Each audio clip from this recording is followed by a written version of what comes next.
De France en Israël. Éric Danon, bonsoir, merci d'être là. Alors on est dans une période un petit peu compliquée puisqu'on a un reconfinement qui s'annonce demain et vous vouliez justement vous adresser à cette communauté française qui est en Israël à la veille de fêtes juives. Et oui, bien sûr.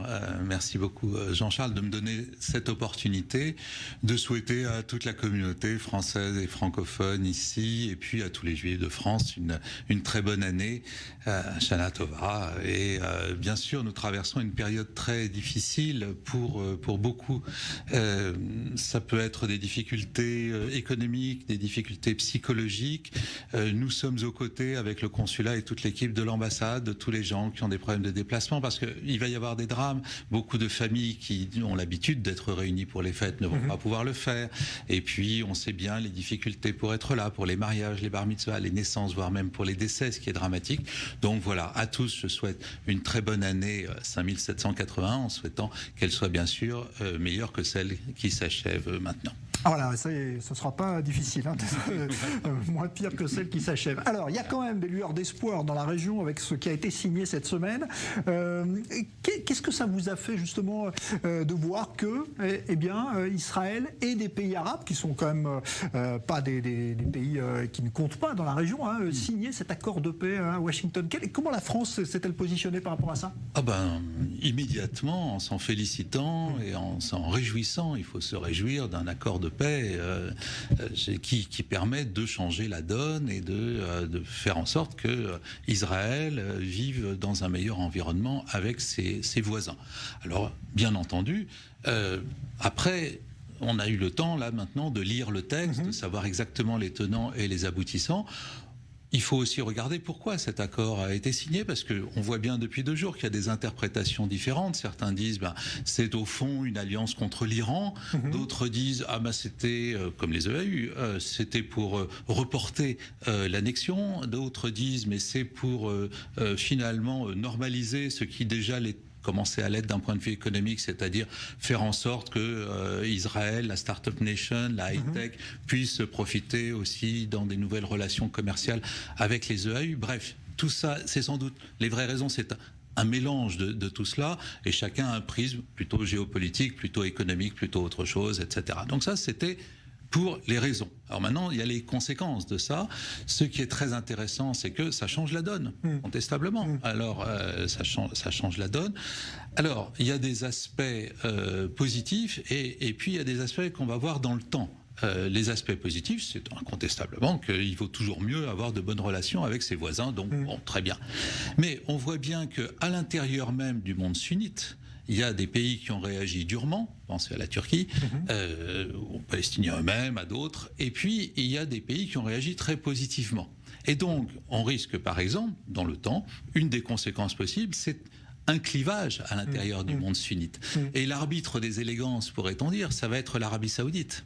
C'est-à-dire, suivant qu'elle penche plutôt d'un côté ou plutôt de l'autre, ça va changer la donne régionale. Donc, voilà, il faut laisser du temps au temps et voyons comment cet accord va avoir des conséquences géopolitiques concrètes.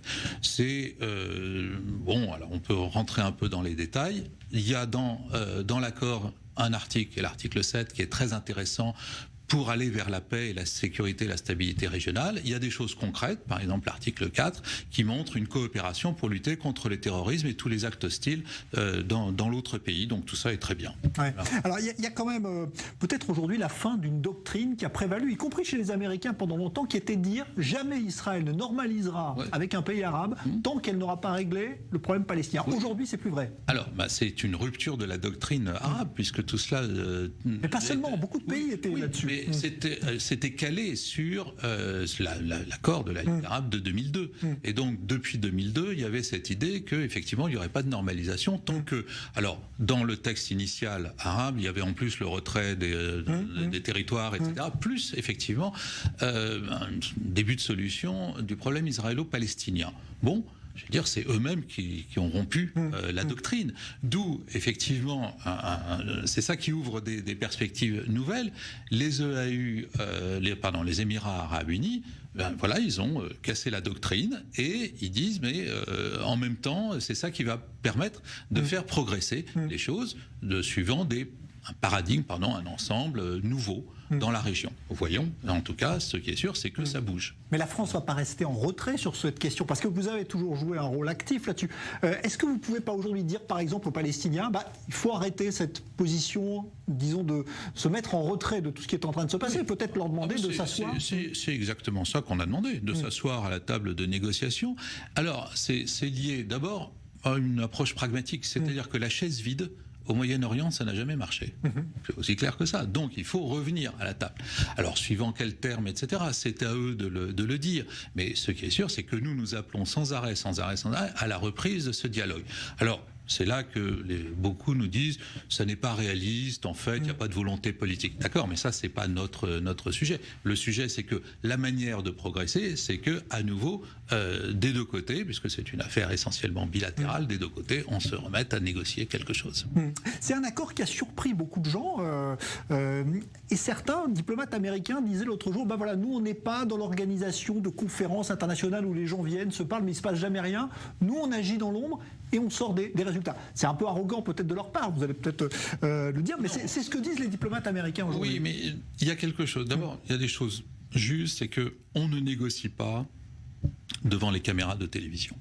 Moi, j'ai fait 35 ans de métier, j'ai toujours vu... Donc ces conférences comme celle de Paris ne servent pas à grand-chose? Si, elles servent, mais à d'autres choses. C'est autre chose que de négocier en bilatéral un accord. Un accord, on ne peut pas le négocier comme ça, ouvert, devant tout le monde. Mais en revanche, les conférences, non, elles sont très utiles, elles appellent de l'argent, du soutien, etc. Non, c'est deux choses différentes. Mais c'est une négociation qui a pris à peu près 3 mois, et encore une fois, dont les motivations sont multiples, et l'histoire, les historiens nous montreront un jour quels ont été les éléments déterminants. Parce que on a tout entendu. Encore une fois, une alliance contre l'Iran, et puis le report, on ne sait pas à combien, du projet d'annexion. On a parlé des F-35 aux EAU, mais il y a tout. En réalité, simplement, on verra le poids des différentes choses dans le temps. Ouais, alors, pour ce qui est de l'Iran, justement, Donald Trump a dit cette semaine, j'exclus pas un jour, moi aussi, de faire un deal, c'est le mot qu'il emploie, avec l'Iran. Il a une attitude quand même assez agressive. Aujourd'hui encore, il y a des sanctions qui sont prises contre des personnalités liées au régime iranien. Est-ce que vous pensez que son attitude est la bonne vis-à-vis de l'Iran, ou est-ce que c'est plutôt la voie qu'a choisie la France, c'est-à-dire de continuer à dialoguer malgré tout avec l'Iran, qui est la bonne voie? Eh bien, c'est l'histoire qui va le montrer. Moi, ma conviction personnelle, et j'ai vu déjà ce qui s'était passé avec la Corée du Nord, c'est qu'avec un pays comme l'Iran, il faut continuer. C'est un vrai pays, une vraie nation. Et donc, il faut continuer à parler. Nous considérons que la sortie de l'accord iranien nucléaire par Donald Trump n'a rien arrangé en matière nucléaire, et que l'Iran a au contraire totalement dépassé ses capacités par rapport à la quantité d'uranium enrichi à laquelle elle avait droit. Elle est maintenant à 10 fois ça. Donc il y a quand même, par le rejet de cet accord, le fait de détruire, d'essayer de le détruire, quelque chose qui ne correspond pas du tout à la vision française et à la manière de faire. Maintenant, est-ce que une chose est plus payante que l'autre? Très franchement, ce serait arrogant de ma part, comme c'est arrogant de ceux qui soutiennent la technique Trump, pourrait-on dire, de dire que c'est ça qui, à long terme, va stabiliser les choses.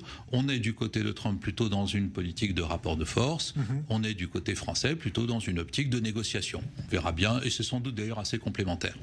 Un dernier mot, vraiment très court sur le Liban, parce qu'aujourd'hui, on voit que là aussi, les Américains sont accusés par le Hezbollah de faire obstacle à la formation d'un nouveau gouvernement au Liban. La France espérait ce gouvernement d'union voit le jour. C'est toujours pas le cas. Non, c'est toujours pas le cas, parce que effectivement, 15 jours, quand on connaît les habitudes libanaises, c'est très court. Mais effectivement, on est un peu déçu de voir que le gouvernement libanais n'a pas pu être formé. Cela étant, on a envoyé le signal très clairement. C'est pas pour ça que tout s'arrête. Il faut continuer à négocier. La France s'est impliquée, le président de la République s'est impliqué personnellement, et on va voir, et penser à ce qui se passerait ou ce qui se serait passé au Liban depuis un mois si la France ne s'était pas autant impliquée, et dans quelle situation serait le Liban aujourd'hui. Donc il y a là quelque chose qui se passe, mais qui est très difficile, parce que ça casse les habitudes, parce qu'il y a une demande de réforme demandée par le peuple libanais, et parce qu'il y a une demande de modification radicale de l'attitude du Hezbollah par rapport au Liban, qui aussi n'est pas si facile que ça, évidemment, à obtenir. Merci beaucoup Éric Danon, ambassadeur de France en Israël.